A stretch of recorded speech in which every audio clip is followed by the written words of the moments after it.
법에서 건너옵니다. 애기고와 다르지 않고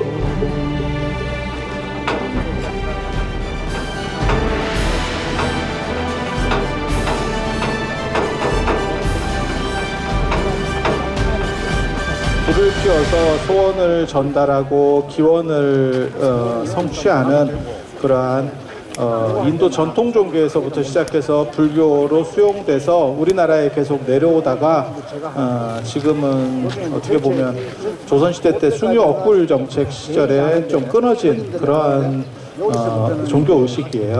그래서 식재법, 모든 재앙을 없애는 방법, 그리고 증이법, 좋은 것들은 계속 늘려가는 방식, 그 다음에 경예법이라고 해서 화합되고 주변 사람들과 잘 행복할 수 있는, 그리고 조복, 항복법, 그래서 이제 나쁜 것들은 다 누를 수 있는 힘도 있어야 되는데 좋게도 해야 되지만 힘도 있어야 된다는 거예요.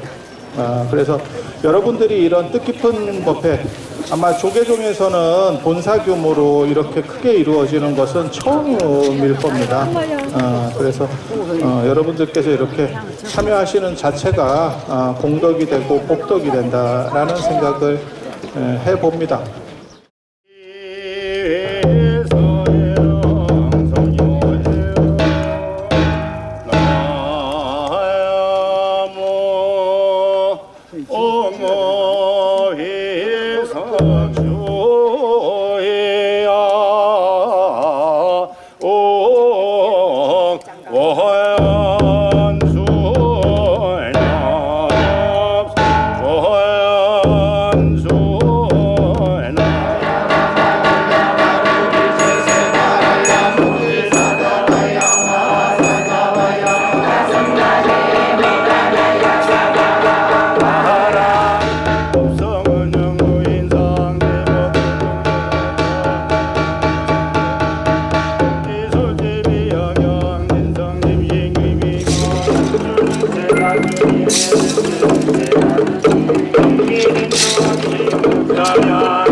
오늘 또 호마법회를 통해서 우리들의 번뇌를 소멸하고 마음이 본래 허심한 자리로 탁 돌아갈 수 있는 허심이 귀신복이라 그래요.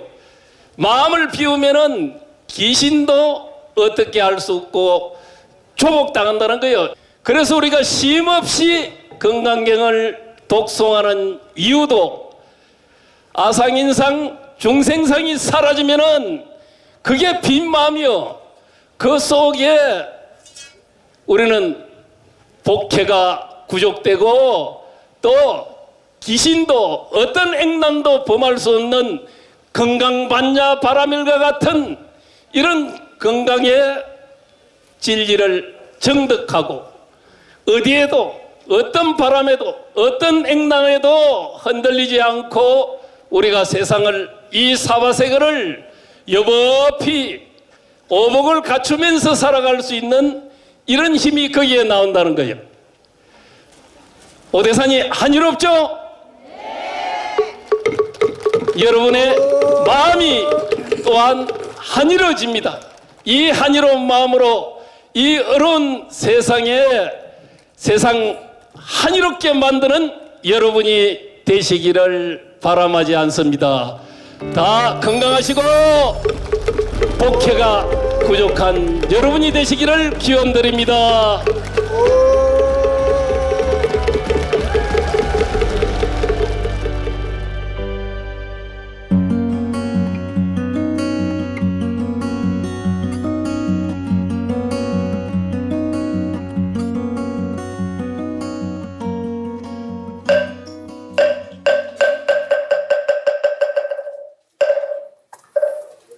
자, 오늘 말씀드릴 내용은 오늘 더운데 여러분들 근데 이게 이 안에 들어오니까 사람이 많다. 밖에 있을 때는 아니 차가 뭐 어쩌게 해갖고 뭐 2,500명에서 3,000명 사이라고 하더니 뭐 별로 보이지도 않아요. 그래서 나는 어디서 빠졌나 이랬거든. 그랬는데 이렇게 보면 또 많은 것 같고 참 그래도 오늘 그런 호마법 같은 경우는 본사에서 이렇게 하는 경우가 없어요. 그리고 중국 해능스님 유적지 갔을 때도 제가 생각보다 좀 더 썼어요. 제가 생각한 것보다는. 그때 가셨으면 진짜 좋았을 건데 안타깝게도 가신 분도 계시고 이제 못 가신 분도 계시고 삶에는 세 가지 조건이 있어요. 세 가지 조건이 있어요. 그 세 가지 저는 3단계라고 생각을 하거든요. 인도 사람들은 4단계로 나눴었어요. 인생을 4단계로 나눴는데 요즘은 3단계가 맞는 것 같아요. 그래서 학습기지. 그냥 공부하고 좋은 일자리를 얻기 위한 공부하는데 그러니까 뭐 대학을 나오든 대학원을 나오든 그때까지 남자들은 이제 군대도 가야 되니까 조금 더 길 거고 거기가 1단계 2단계는 이제 직장도 들어가고 가정도 이렇게 이루고 어느 정도 이상을 자기 역량을 발휘하는 단계 3단계는 이제 은퇴해가지고 이제 갈 때까지 기다리는 단계 그 기간이 예전에는 짧았는데 지금은 그 기간이 한 40년 긴 분은 50년입니다. 아니야 맞아. 여러분 세대는 그나마 조금 늦게 정년퇴직을 하시는 거고 여러분 자녀분들은 한 50대면 나옵니다. 아니야 맞아. 맞아. 지금 사회 시스템이 그렇게 된 거야. 50에 나오는데 100에 죽어. 그 3단계가 갑자기 제일 긴 기간이 됐고 여기서 어떤 구조를 짜지 않으면 너무 힘든 거예요. 인생에 있어서 가장 중요한 것은 무엇이냐? 복이 있는 게 제일 중요해요. 복이 있으면 최고입니다. 성형이 아무리 잘 돼도 타고날 때 차원으로 나오면 끝이야. 경기 끝. 뭔 성형할 필요가 있어. 키 크는 거 약 아무리 먹어도 좀 크게 나오면 끝. 진짜야. 돈을 뭐하러 버냐? 아버지가 재벌인데 돈을 왜 벌어? 그 푼돈 벌어서 뭐 하려고? 어디 뭐 껌값을 벌어서 뭐 할 건데? 이거 되게 재밌는 거예요. 그러니까 복 많은 게 최강입니다. 그래서 제가 진짜 중학교 때 그런 생각을 했었고 그래서 뭔가 다른 공부들을 우리는 시작을 했었고 그게 명상을 하고 그 다음에 뭐 동양철학 같은 걸 하고 그때 우리 부모님이 되게 싫어했는데 왜 이상한 거 한다고. 근데 지금은 그게 그 시대가 왔지. 갑자기 그 시대가 왔어. 와, 진짜 재밌지. 그래서 제가 늘상 하는 게 뭐냐면 제가 늘상 여러분들에게도 그 말씀 많이 드렸었는데 나는 내가 살지 않는 모든 절에 가서 복전함에 돈을 넣고 향을 피웁니다. 향을 피웁니다. 그리고 복전도 신권으로 다 이렇게 준비를 해갑니다. 그건 성의라고 생각을 하기 때문에. 성이라고 생각을 하기 때문에. 그리고 그런 행동을 많이 한 뒤부터 인생이 좀씩 바뀝니다. 그리고 제가 좋아하는 거는 다음 생에 어떻게 되는 거는 됐고요. 그건 그때 가서 볼 일이고, 나 그런 거 별로 안 좋아해. 네가 지금 쩔인데 죽은 뒤에 나한테 네가 하면 죽은 뒤에 내가 천국 가서 억배로 갚아줄게. 그렇게 천국이 좋으면 지금 가든지 네 걸 나한테 좀 내든지 딱 뭐 그런 거예요. 그래서 저는 생각이 좀 틀려. 복이라고 하는 것도 복이 세 가지가 있습니다. 현생보, 내생보, 부정보라고 하는 거예요. 현생보는 지금 받는 거예요. 지금 받는 거. 그리고 내생보는 지금 지어서 다음 생에 받아. 뭐 못 받으면 어쩔 건데 이거. 우리 이런 거 잘 안 믿습니다. 부정보는 언젠가는 받는데. 브라질 뭐 저 채권 뭐 이런 거 들어갔다가 한 10년 뒤쯤 되면 원금 올라옵니다. 뭐 이런 거 비슷해. 너나 해, 너나. 그래서 저는 늘상 얘기하는 게 복이라는 것도 인스턴트 마일리지가 최고다. 복권은 즉석 복권이 최고고 라면은 컵라면이 최고야. 그냥 물 벗어 바로 이게 뜨기 시작하는 거예요. 그래서 현생보가 최고고, 그렇게 복을 많이 산출해낼 수 있는 방법이 뭘까? 라고 생각을 하는 거고, 그거를 여러분들과 사실 같이 하고 싶은 거예요. 그래서 사경 같은 경우도 그 육조단경에도 나옵니다. 금강경을 계속 읽으면 그 깨달음이 무르익고 라고 하는 게 나와요. 해능 스님이 직접 그렇게 말씀을 해놓으셨어요. 그래서 여러분들이 인생 맨 마지막 3단계에서 중심을 잡고 안정이 돼야 되고, 그리고 외부적으로는 가족들과 다 화목해야 되고, 그 이상은 없어요. 그리고 내가 흔들리면 절대 안 돼. 그 흔들리지 않는 것은 두 가지. 하나는 정신, 하나는 육체입니다. 그래서 몸 관리도 굉장히 중요해요. 몸 관리도 굉장히 중요해요. 그래서 그런 정신적 안정을 위해서 사경 같은 거 이렇게 쓰고 듣고 금강경 같은 거 듣고 하면서 계속 규칙적으로, 어떻게 보면 유산소 운동 하신다고 생각하시면 돼요. 정신의 유산소 운동을 한다. 그게 뭐 한다고 해서 그게 바뀝니까? 남자들 희한한 짓 하는 거 있거든요. 헬스장 개인이 끊어가지고 하루 운동하고 거울 앞에서 계속 뭘 봐. 야, 하루 만에 뭐가 안 바뀌어. 그런데 우리는 분명히 알지. 왜? 그렇게 하는 게 도움이 되죠. 아니, 그렇지 않아요? 왜? 근육 손실을 줄이잖아. 분명히 도움이 되는 거야. 단 하루 이틀에서 되는 게 아니고 그건 반복해서. 그래서 제가 늘상 말씀드리는 거에서 일찍 죽을 자신이 없다면 노력해야 됩니다. 노력해야 됩니다. 건강도 노력이고 정신 건강도 노력이고 그리고 행복도 노력이에요. 행복도 노력이에요. 그래서 그렇게 사경을 다 하라고 말씀을 드리고 저거를 이제 소지를 해야 되는데, 그 전에 탑돌이를 하고 같이를 해보니까 그것도 괜찮아. 탑돌이 이렇게 제등행렬을 해서 하는 것도 뭐 괜찮더라고요. 그런데 그것보다는 제가 이 호마법이나 이런 거를 옛날부터 알고 있었어요. 우리는 밀교나 이런 데도 관심이 많이 있어요. 그러니까 여러 가지를 알고 있는데, 그래서 그걸 어떻게 좀 해볼까라는 생각을 했었습니다. 계속 했었어요.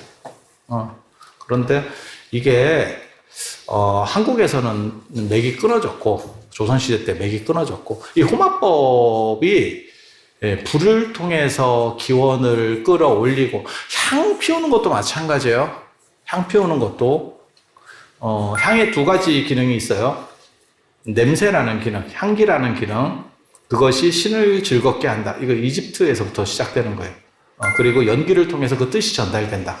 호마도 똑같은 겁니다. 그래서 여러분 아까 보실 때 곡식도 넣고 꽃도 넣고 막 이러잖아요. 그렇게 해서 전달시키는 거예요. 그리고 그런 의미들이 지금까지 남아있는 게, 돌아가셨을 때 어른 물건을 태워주면 전달된다라는 의미도 있고, 또 뭐가 있냐면 지금 현재 사찰에도 남아있는 문화, 백중 때 백중이나 예수제나 이런 때 마지막에 그걸 태워주면 그쪽으로 전달된다. 라고 하는 문화들이 남은 거예요. 그래서 향하고 같은 의미라고 보시면 돼요. 향보다 조금 더 강할 뿐이지 향하고 같은 연장선상이. 그러니까 제가 늘상 말씀드리는 거 있어요. 기도하는데 향을 안 피우고 저게 기도가 될까? 나는 사실은 그 생각을 많이 해요. 향을 안 피우는데 어떻게 기도가 되지?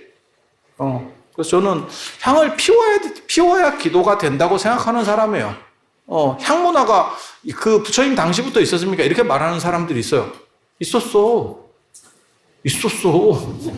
뭔 헛소리야. 있었어. 그래서 부처님의 인도에 가보면, 인도에 여러분들이 가보시면 부처님께서 오래 사신 데는 전부 다 열의 향실이라고 불러요. 부처님을 생각해서 향연기가 끊이지 않는 곳. 불교 안에서도 향 이야기가 나오고요. 그 다음에 불탑 숭배랑 관련해서 불상이 나오기 전에 탑이 신앙의 중심이었었어. 그런데 거기에도 보면 율장에 보면 향 공양에 대한 이야기가 나옵니다. 향 공양에 대한 이야기가 나와요. 꽃하고 향 이야기가 나와요. 그리고 오늘날까지 스님들이 사시 기도를 할 때 향화청을 합니다. 향화청. 향과 꽃으로 청한다는 뜻이에요. 그래 놓고 지는 향을 피우지 말래. 이게 무슨 개똥 같은 소리야. 그러면 뭐하고 똑같은 거냐면, 그게 말로만 하는 거예요. 뭐하고 똑같냐면, 불 한다고 해서 불이 붙냐? 불이라고 억번을 얘기해봐라. 불이 붙나? 근데 자기는 향화청이라고 해놓고 안 피우지 말래. 그럼 부처님이 오냐? 향과 꽃으로 청한다는 뜻이에요. 향과 꽃으로 청한다는 거야. 그리고 제사 지낼 때나, 그러니까는 여기서, 사십구제나 천도제 할 때는 향연청이에요. 향 연기를 가지고 청하는 거예요.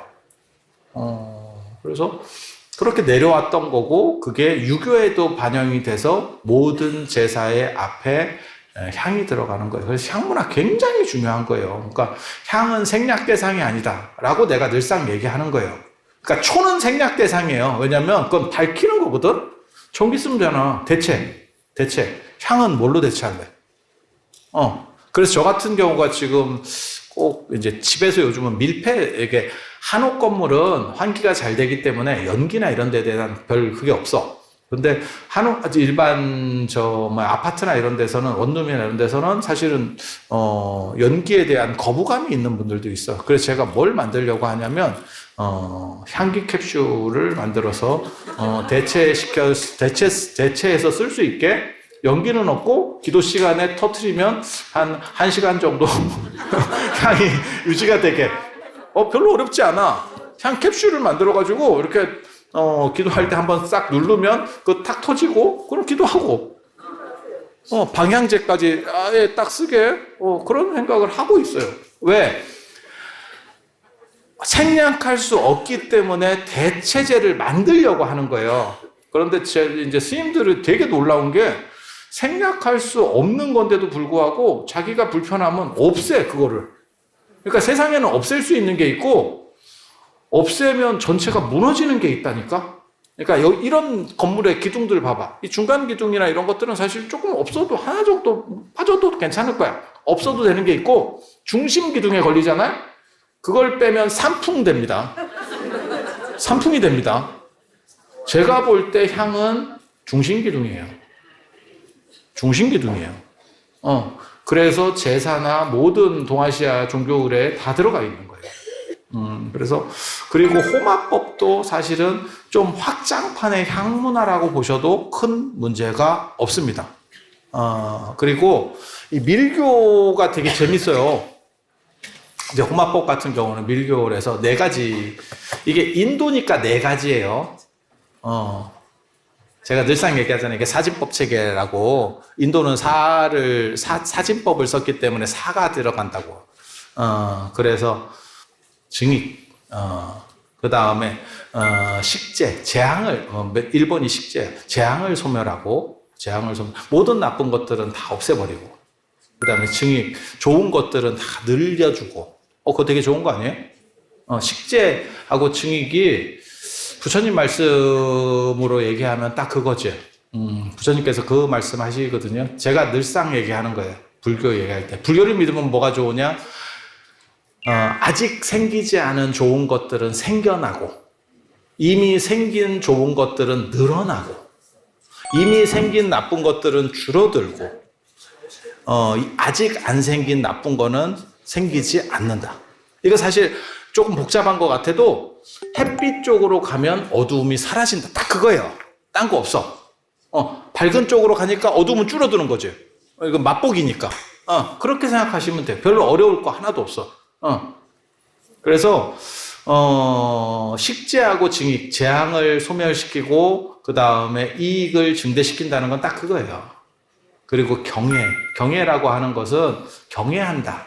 서로 화목하고 존중하고 이렇게 어떻게 보면 굉장히 중요한 것 같아요. 지금 세상에서는 내가 잘 되는 것도 좋지만 내 주변과 더불어 되는 게 상당히 좋은 거거든요. 같이. 물론 내가 조금 더.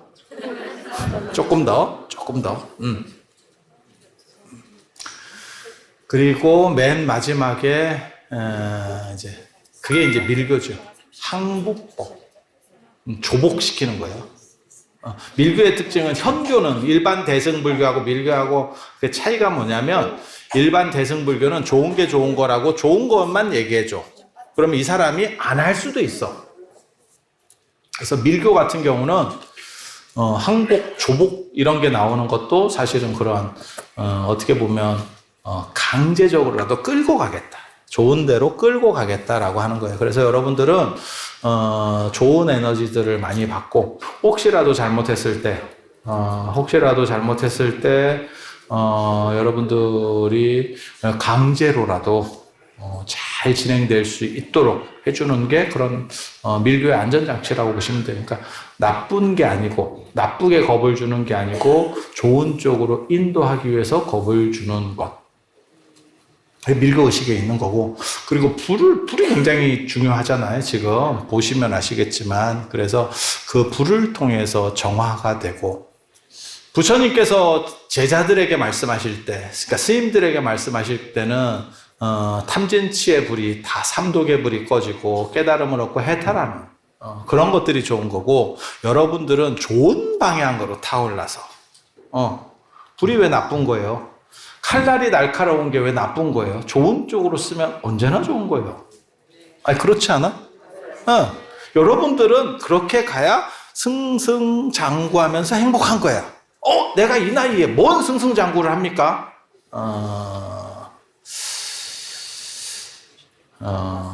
경로당에서 고스톱을 쳐도 따야 재밌는 거야. 그게 승승장구다. 무슨 다른 게 있는 줄 알아? 사진 찍어봐. 누구는 똑같이 비슷하게 찍었는데 누구는 좀 더 이쁘게 나오고 누구는 좀 거지같이 나오고 하필 눈을 감았는데 그때 찍고. 그 차이가 승승장구야. 그거는 인생 끝날 때까지 필요한 겁니다. 끝날 때까지. 그래서 좋은 불길을 가지고 있어야 되고, 너무 불길이 꺼지면 사람이 이렇게 너무 이렇게 고요하고 재미가 없어요. 그거를 이제 선불교에서는 몰잠이라고 하는데, 재미가 없어. 그렇게 되면 안 돼. 인생은 버라이어티고, 모든 인생은 순간의 일회성이에요. 그리고 그 안에서 행복을 찾아야 돼.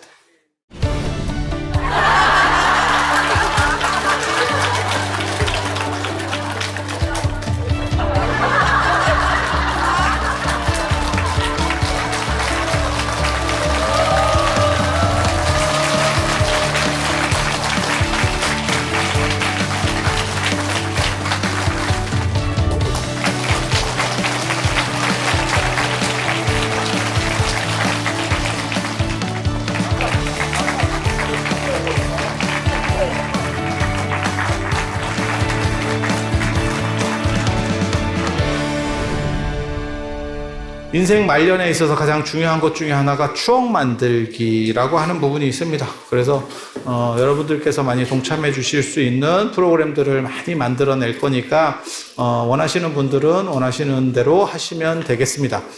그리고 6월달 수계법회, 수계법회 이야기 잠깐만 드리도록 할게요. 수계라고 하는 것은 사람이 살다 보면 평생 바르게 살 수는 없어. 사람이 하다 보면 꺾이게 되고 휘게 되고 이렇게 하는 거예요. 하지만 휜 게 정상은 아니다. 그래서 저는 그 얘기를 좋아합니다. 논어에 나오는 과증물탄계라고 허물이 있으면 고치기를 꺼리지 않는다. 그러니까 허물이 없을 수는 없어. 허물이 있으면 고치는 거예요. 고치는 거예요. 그리고 그 고치는 건 어떻게 가는 거냐면 사람이 제일 쉬운 거는 내가 허물이 있을 때 상대가 지적을 하면 쟤도 그렇고 쟤도 그렇고 쟤도 그런데 왜 그래? 왜 나한테만 그래? 이렇게 빠져나가서는 발전이 없어요. 세상엔 발전이 없어. 그래서 언제나 제가 그런 얘기 하는데 자하고 콤파스가 세상을 바로 하지는 않지만 바르게 만들어주는 가장 중요한 척도가 된다.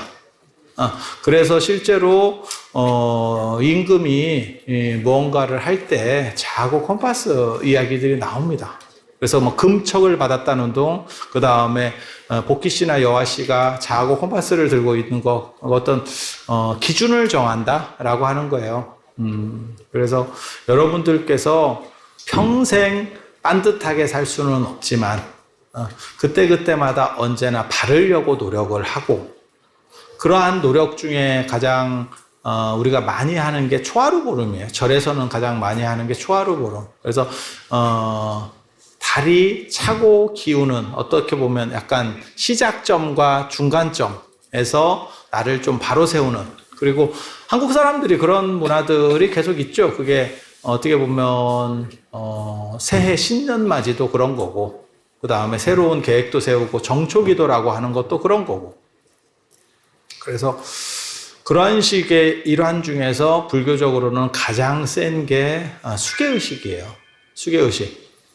그리고 저희 같은 경우는 무생계라고 하는 지공 스님이 전에 인도에서부터 전하신 아주 묘한 수계법이 있어요. 묘한 수계가 있어요. 그래서 그 무생계 수계를 합니다. 왜 무생계 수계를 하느냐? 지공 스님이 누구냐면 나홍 스님 선생이에요. 그리고 나홍 스님이 북대에 계실 때 화남 혼수 스님이 법을 받고 이 화남 혼수 스님의 법맥이 지금 조계종 전체입니다. 그래서 제가 그런 얘기를 하잖아요. 북대 고우남, 그게 고우남에서 일어났던 사건이고 그래서 고우남이야말로 조계종의 조정, 조계종의 시원지다 라는 말씀. 이게 1차 시원지고 2차 시원지는 어떻게 보면 상원사예요. 그때 1941년도에 하남 스님께서 조선불교 조계종을 만들면서 그래서 수계라고 하는 것은 스스로를 언제나 맑히려고 노력하는 그 자세 그리고 그렇게 마음을 냈을 때 벌써 귀해지기 시작하는 거예요. 사람이 핑계를 대고 타협하는 것은 쉽지만 내가 스스로 잘못했다라고 그리고 그 반성은 다른 사람 앞에서 반성할 필요가 없어요. 그러니까 내 스스로 나는 좀 지나쳤던 것 같아 라고 하는 끊임없이 반면교사를 삼고 자신을 거울로 들여다보는 이런 자세들이 굉장히 필요할 것 같아요. 그래서 수계의식의 많은 부분이 참석해서 뭔가 거듭나는 인생이 되시기를 바라봅니다. 그리고 자기가 올바라지면 내가 올바라지면 내 한 사람이 올바라지면 내 주변이 맑아지고 내 주변이 맑아지면 상적광토가 저절로 펼쳐지는 거예요. 여러분이 쉽게 생각하고 그 유리창 효과라고 하는 거예요. 유리창 효과. 차를 하나 놨는데 자동차를 하나 세워놨는데 그냥 세워놓으면 파손이 안 된대. 근데 누가 하나 유리창을 깨갖고 놓잖아? 그러면 거기에 쓰레기도 들어가고 타이어도 뜯어가고 다 그런다는 그 유리창 효과라고 유명한 거예요. 근데 논어에도 보면 그 얘기가 나와요. 군자는 하류에 처하는 것을 꺼려한다. 하류가 뭐냐면 낮은데 하류 하급 쩌리 왜? 쩌리로 한번 시작이 되면 모든 나쁜 것들은 글로 몰려간다. 그러면서 뭐라고 나오냐면 왕조를 멸망시킨 거린금이나 주임금도 사실은 그렇게까지 나쁘지 않았을 수도 있다. 하지만 모든 욕은 그놈이 다 먹더라. 그래서 우리도 그런 거 있잖아요. 대표적으로 이제 수사반장, 오래간만에 듣잖아, 수사반장. 그런 거 보면 문제가 생기면 가장 먼저 누구를 검토하느냐? 전과자. 전과자를 찾지. 또 동일범의 유사 전과가 있는 사람들을 용의선상에 놓죠. 그래서 한번 맑아지면 그렇게 더러움이 끼는데 상당히 걸려요. 마치 뭐하고 똑같은 거냐면 정수기 직원 나와서 소독해 주는 거하고 똑같은 거예요. 청소해 주는 거. 그래서 그 정수기, 여러분 인생을 누가 청소해 주느냐? 그 수개법회가 청소해 주는 거예요. 그러면 그 뒤로 안 끼느냐? 아니야. 정수기 또 껴. 또 껴. 그렇지만 끼니까 할 필요가 없는 거 아닙니까? 야, 그러면 3급수 되는 거야. 그리고 인생이 미꾸라지만 있어. 미꾸라지 개구리, 미꾸라지 개구리, 미꾸라지 개구리 이러고 있는 거야. 그래서 계속해서 스스로를 맑혀가려고 하는 마음. 그게, 육조단경에 보면 신수대사의 개성으로 나오는 맑은 거울에 때가 끼지 않도록. 그러면 때가 안 끼느냐? 아니, 그렇게 노력하면서 살아가는 것이 올바른 삶의 가치고, 그게 나를 맑히고 세상을 맑히는 방식이 되는 거죠. 그래서 그런 표준 점이 수계법회에 있다. 그래서 그 수계의 공덕이야말로 나를 맑히고 내 주변을 맑히고 그렇게 해서 이게 확장되는 거기 때문에 그렇게 노력하는 것이 그 사람에게 굉장히 큰 공덕이 된다라고 해서 예전 어른들이 계속 그게 반복되는 거예요. 그리고 돌아가신 분 수계첩 어떻게 합니까? 이런 데 갖고 오시면 돼요. 이런 데 갖고 오시면 그쪽으로 소각을 해서 마일리지가 적립될 수 있도록 해드리도록 하겠습니다. 그리고 내 거는 어떻게 합니까? 내 거는 원래는 차곡차곡 쌓아놨다가 화장할 때 갖고 가셔도 되고요. 아니야, 진짜 농담을 하는 얘기 아니야. 이번에도 얼마 전에 뉴스에서 그게 나왔어요. 그래서 제가 밴드에다가 그 글을 올려주려고 했었는데 뭐가 나왔냐면 조선 초기 무덤이 이렇게 미라로 나왔는데 거기 보면 굉장히 재밌는 게 있어요. 왜? 손톱, 발톱, 이게 주머니가 나왔어. 주머니가 4개가 나온 거야. 오른쪽 손톱, 왼쪽 손톱, 오른쪽 발톱, 왼쪽 발톱. 예전에 양반들은 깎으면 다 모았습니다. 그래서 죽을 때 무덤에 넣어갑니다. 신체 발부는 수지부문. 그렇게 생각해서 유교는 그렇게 생각했기 때문에 그걸 다 정리해서 가지고 가요. 가지고 가. 그래서 좋은 것들, 내 몸을 온전하게 되돌리겠다라고 하는 생각. 아니, 그게 올바르다 아니다를 떠나서 그들은 그렇게 생각했다. 그들은 그렇게 생각했다. 저도 그런 이야기를 알고는 있었지만 이렇게 뚜렷하게 유물로 나오는 거는 저도 처음 봤어요, 사실. 그리고 쩌리들은 어떻게 했느냐? 그걸 모으죠, 1년 동안. 그리고 12월 31일에 태웁니다. 그걸 소발식이라고 하는 거예요. 소발식이라고. 그러한 상황에서 나를 방어할 수 있는 방어구들을 가지고 가야겠다라고 해서 예전에 그런 것들을 넣어갔어요. 그래서 돌아가시고 난 뒤에 그렇게 네가 잘했는지 뭐 어떻게 우쭈아까 증거 있어?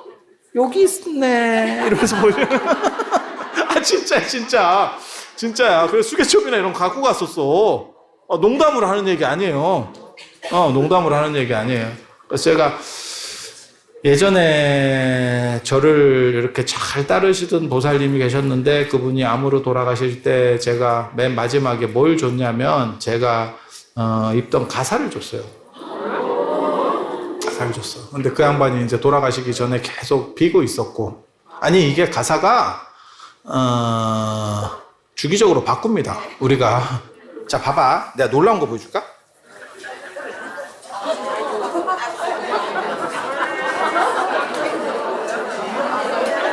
너 뭔지 보여줄까? 떨어졌다고. 지질이 공상도 떨고 있지. 뭘 얘기하려고 하는 거냐면 가사가 떨어졌으니까 가사값을 못 해주세요. 아니, 그거 아니고, 왜 가사가 찢어졌는데도 너는 바꾸지 않느냐? 올해 제가 종사가 되면서 가사를 전부 바꿔야 돼요. 그러니까 이런 상황에서는 이거 지금 바꿔놓으면 한두 달 만에 이걸 바꾼다. 이게 5월인가 뭐 신청이 있거든요. 그러니까 이게 주기적으로 우리가 몇 년에 한 번씩 가사를 바꿔. 그러면 이게 가사가 남는다고. 쓰던 게. 이렇게 떨어진 것도 있고 안 떨어진 것도 있어. 예. 그러니까는 불과 뭐 쓰자마자 떨어지기 시작하면 바꿔야 되고, 이런 경우는 그냥 버팁니다. 이제 속 모르는 사람은, 야, 저 옷차림도 전략인가? 이렇게 생각하는데, 그런 거 아니에요. 그런 거 아니야.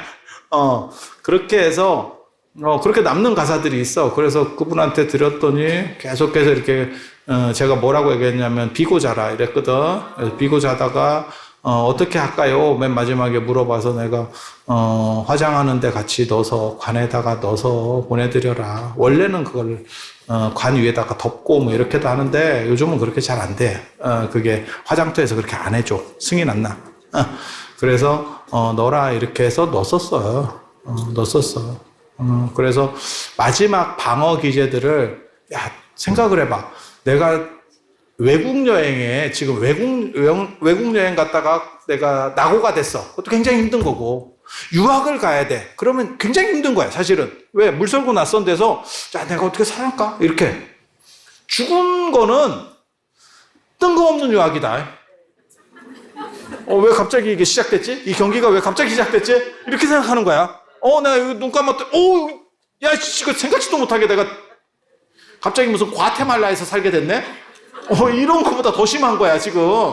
그때 내가 의지할 수 있는 것들이 몇 가지라도 있으면 사람이 힘이 되죠. 그렇지 않을까? 아니, 외국에 이민을 가도 돈만 있으면 괜찮지. 아니, 돈만 많이 갖고 가면 괜찮아. 돈이 없으니까 힘든 거거든. 그래서 그런 방어 기제들을 가지고, 그 방어 기제는 두 가지예요. 하나는 물질적인 거, 하나는 정신적인 거. 그래서 부처님께서 말씀하시기를, 네가 죽은 뒤에도 가지고 갈 수 있는 것은 무엇이냐. 그리고 여러분들은 그 가지고 갈 수 있는 것에 대해서 투자를 어느 정도는 하셔야 돼요. 그 분산 투자를 하셔야 돼요. 그리고 그 대상 중에서 어떻게 보면 가장 눈에 보이는 유형적이고 확실한 거, 그게 수계입니다. 6월 수계입니다. 그리고 6월 수계는 내가 생각해도 참 기특하지. 100명 스님을 모시고 한다는 생각을 어떻게 하겠어? 나는 진짜, 난 내가 생각해도 대단한 것 같아. 생각을 해봐. 그때 6월 수계 때 100분의 스님들을 모시고, 왜 그 7월 백중 봐봐. 백중에 목건전존자가 신통제일인데 어머니를 구하려고 했는데 못 구했어. 그래서 부처님한테 와이로를 썼지. 그랬더니 부처님이 안 돼! 라고 말씀을 하셨어. 그때 뭐라고 말씀하시냐면, 승단의 공양을 해서 그 에너지를 가지고 회양을 시키면, 그러면 가능하다. 이 총액이 더 크다. 라고 한 게 지금까지 내려오는 우람분절 백중이에요. 그래서 스님들을 일단 많이 모셔야겠다. 그리고 여기가 또 우리 교장 스님께서 워낙 이걸 기반을 잘 다져 놓으셔가지고, 선언이 무슨 너무 많아, 선언이. 여기 월정사의 만월선언, 상원사의 청량선언, 북대 미르감의 상황선언, 그 다음에 여기 이제 지장암의 기린선언, 이렇게 선언만, 기본 스님들 선언만 4개고, 결제 때는 130분 정도가 여기 사셔요. 그러니까 이게 동원이 되는 거예요. 다른 절이나 다른 본사에서는 동원 못 합니다. 아마 100명 이상을 이 산중 안에서 동원할 수 있는 거는 우리나라에 딱 2군데 절밖에 없습니다. 그게 월정사와 통도사입니다. 진짜. 그래서 그렇게 모시고, 게다가 결제 때 수행하시던 분들을 모셔서 어떻게 보면 수행력을 가지고 여러분들에게 수계를 해드린다라고 하는 것은 굉장히 드문 일이에요. 내가 아이디어를 냈지만 난 너무 잘한 것 같아.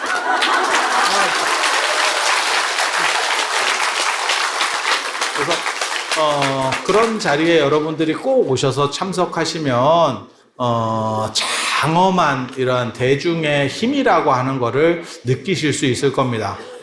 그리고 작년에는